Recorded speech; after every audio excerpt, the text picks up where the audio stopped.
অনেক কাল আগে সুবর্ণ নামে এক রাজা ছিল। সে কালো রং একদমই পছন্দ করত না। তার দাস দাসী সকলেই ছিল গৌরবর্ণ ফর্সা।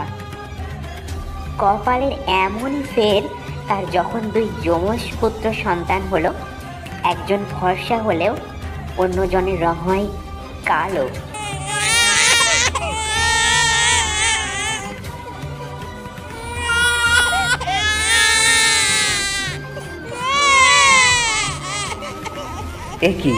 এ কি রানী, আমার ছেলের রং কালো হয় কি করে?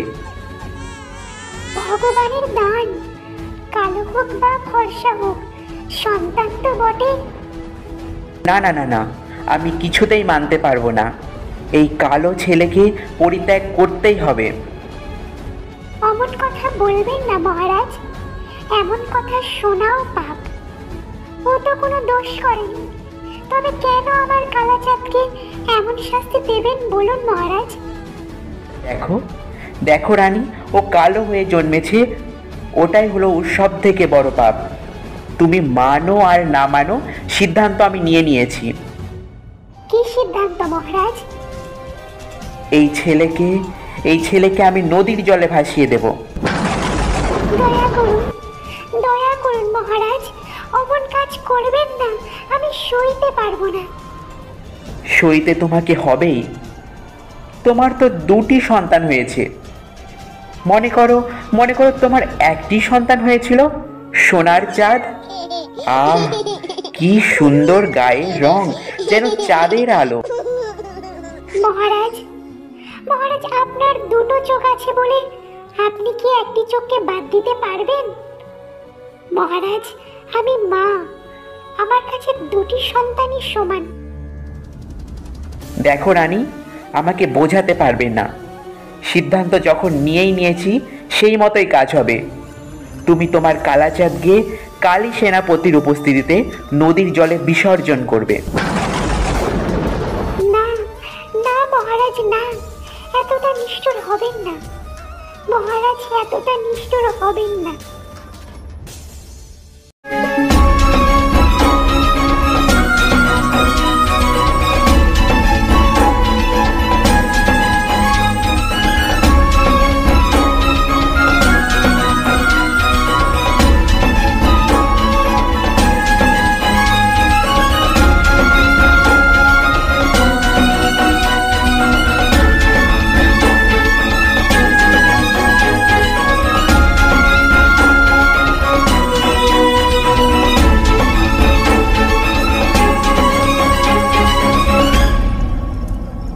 অং গঙ্গে নমঃ, অং গঙ্গে নমঃ, অং গঙ্গে নমঃ, অং গঙ্গে নমঃ। একি ঝুড়িতে একটি সদ্যজাত শিশু? এমন নিষ্ঠুর কাজ কার? কোন পাপীর দেখি তো? আহারে, একেই বলে অবোধ শিশু। নিজের বিপদেরও বোধ নেই।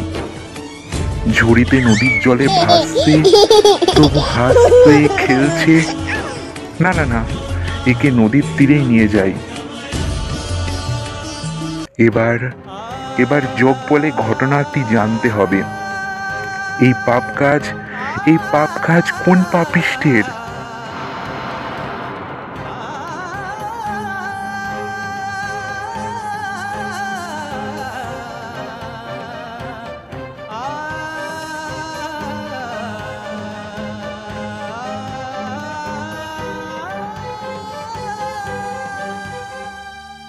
কালাচাঁদ, সুবর্ণরাজের পুত্র?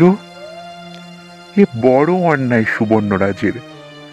গৌরবর্ণ ভালোবাসেন বলে নিজের কালো বর্ণের পুত্রকে নদীর জলে ভাসিয়ে দেবেন? এই পাপের বিচার ভগবানই করবেন। হ্যাঁ কালাচাঁদ, তুমি এইভাবেই হাসবে, নির্ভয়ে কাটাবে সারা জীবন। তোমার অতীত জীবনের পাশাপাশি ভবিষ্যৎ জীবনও দেখতে পাচ্ছি কালাচাঁদ। এই নদীর জলে জীবন কাটালে তোমার মঙ্গল কালাচাঁদ। তাই তোমায় আমি কুমির জীবন দিলাম কালাচাঁদ।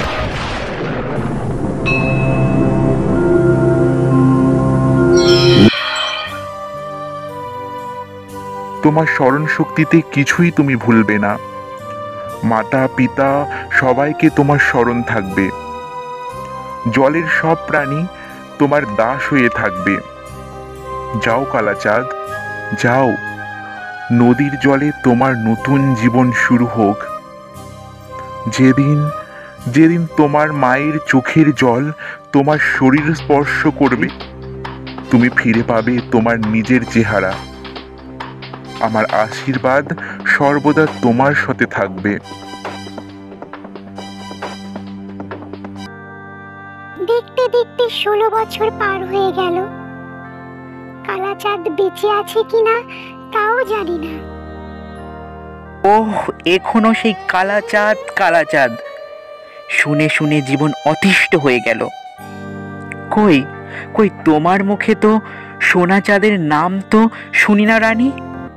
যাকে আমি রাজ সুখে স্বাচ্ছন্দ্যে বড় হতে দেখেছি, তার কথা আলাদা কি আর বলবো। আমার কালাচাঁদ যে কি কষ্টে আছে তা কে জানে। দেখো দেখো, আমাদের সোনার চাঁদ হলো রত্ন। যেমন গায়ের রং তেমনি সাহসী বীর। ওকে দেখলে সব ভুলে থাকা যায়। সত্যি সোনার ছেলে, সোনার চাঁদ। শোনো বরেন, এইভাবে রাজপুত্র আর মন্ত্রীপুত্র হয়ে আর কতদিন কাটাবো? সত্যি কবে যে মন্ত্রী হব? আমি রাজা হলেই তুমি মন্ত্রী হবে। তাহলে তোমার রাজা হবার ব্যবস্থা করো বন্ধু। একটা বুদ্ধি মাথায় এসেছে। কাছে এসো, কানে কানে বলি। বলো বন্ধু, বলো।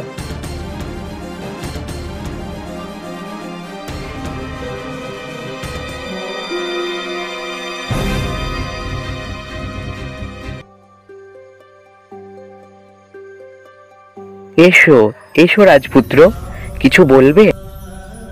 হ্যাঁ বাবা, ভাবছিলাম আপনার এইবারে বিশ্রামের প্রয়োজন। আর বিশ্রাম? রাজকার্যের কি কোনো বিশ্রাম আছে? কত দায়িত্ব। তুমি আরো যোগ্য হয়ে ওঠো, তখন তোমার হাতে সমস্ত রাজকর্ম তুলে দিয়ে আমি একবারে বিশ্রাম নেব। না বাবা, আমি বলছিলাম মা আর আপনি কিছুদিন ভ্রমণের আনন্দ নিন। তাহলে বিশ্রামও হবে, আবার শরীর মনের ক্লান্তিও দূর হয়ে যাবে, আবার কাজের উদ্যমও ফিরে পাবেন। হ্যাঁ, তোমার কথা ঠিক, কিন্তু উপায় কোথায়? রাজ্য চালাবে কে? কটা দিনেরই তো ব্যাপার, সেই কটা দিন না হয় আমি ঠিক সামলে নেব। বেশ বেশ, এ তো আনন্দের কথা। শুনছো রানী, সোনাচাঁদ আমাদের জন্য কত ভাবে। কিন্তু সোনা কি পারবে এই দায়িত্ব সামলাতে? নিশ্চয় পারবো মা, তুমি নিশ্চিন্তে থাকো মা। তবে আমি ভ্রমণের ব্যবস্থা করি, যত শীঘ্রই পারি রওনা দেব।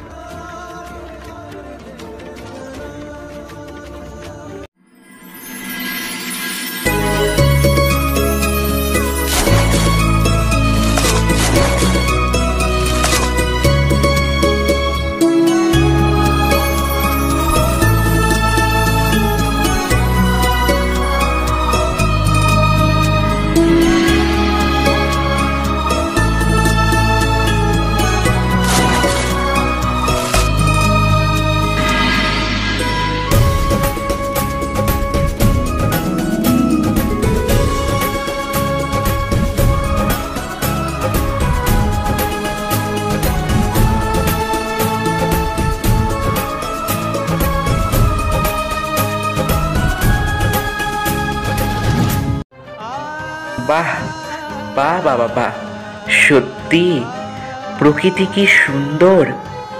সোনার চাঁদের জন্য এই সুন্দর দিন উপহার পেলাম, বলো রানী। এই নদীপথে ভাসতে ভাসতে আমার কালাচাঁদের কথা খুব মনে পড়ছে মহারাজ। তোমায় নিয়ে আর পারা গেল না রানী। এখনো সেই কালা চাঁদ, কালা চাঁদ।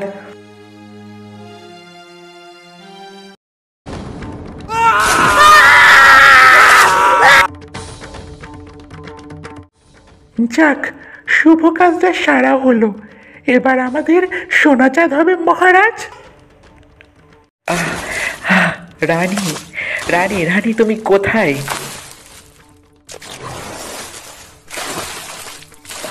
চলো বন্ধু, ওদের উদ্ধার করি। উদ্ধার করব নাকি কামড়ে খাবো? না না, ওরা আমার বাবা মা। চলো চলো, এক্ষুনি চলো, আর দেরি নয়।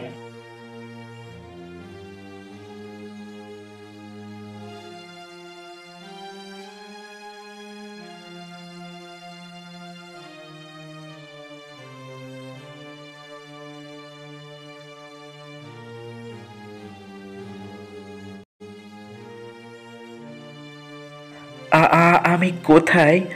আমি কোথায়? ও বাবা গো, কুমির, কুমির! মা, মাগো, তুমি আমায় চিনতে পারলে না? আমি তোমার কালা চাঁদ। কালা চাঁদ? কালা চাঁদ? হ্যাঁ মহারাজ, কালো বলে আপনি যাকে নদীর জলে ভাসিয়ে দিয়েছিলেন। তুমি তুমি কুমির হলে কিভাবে? সে এক মনির আশীর্বাদ মহারাজ। আশীর্বাদে? হ্যাঁ মহারাজ, কুমির না হলে আপনাদের প্রাণ বাঁচাতাম কি করে? কালা চাঁদ, কালা চাঁদ, কালা চাঁদ।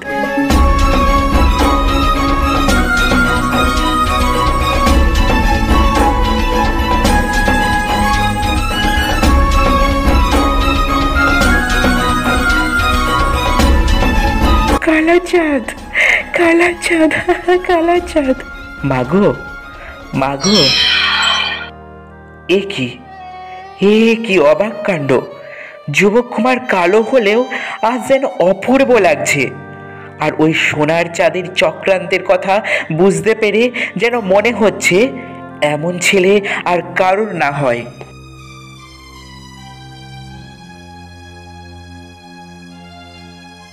মহারাজ, কালাচাঁদকে নিয়ে প্রাসাদে ফিরে চলুন।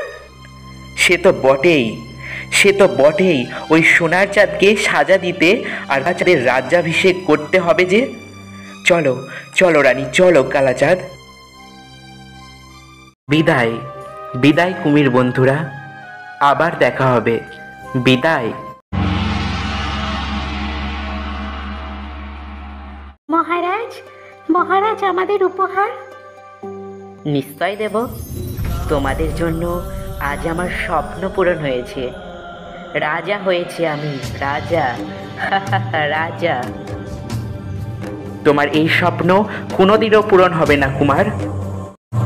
মহারাজ, দেখে আশ্চর্য হচ্ছ তাই না? নদী থেকে ফিরলাম কি করে? আমার সুযোগ্য পুত্র কালাচাঁদ, সে আমাকে বাঁচিয়েছে। সে এখন এই সিংহাসনের অধিকার পাবে। আমায় ক্ষমা করুন, আমায় ক্ষমা করুন পিতা। কখনোই না, কখনোই না। সেনাপতি, সেনাপতি, ওকে আর ওই দুই প্রহরীকে বন্দি করে কারাগারে নিক্ষেপ করো। পিতা, পিতা। মহারাজ, আমার পুত্রকেও বাদ দেবেন না। আমার পুত্র বরেনও এই চক্রান্তে সামিল ছিল। বাহ, বাহ মন্ত্রী, বাহ। এই না হলে তুমি আমার মন্ত্রী। বন্দি করো, বন্দি করো সবাইকে। জানো রানী, আজ আমার ভুল ভাঙলো। গায়ের রং নয়, গায়ের রং নয়, মনের রঙে মানুষ সুন্দর হয়ে ওঠে। যেমন যেমন আমার পুত্র এই কালাচাঁদ। বাবা। হ্যাঁ কালাচাঁদ, আজ থেকে এই সিংহাসনের ভার, এই রাজ্যের ভার আমি তোমার হাতে তুলে দিলাম।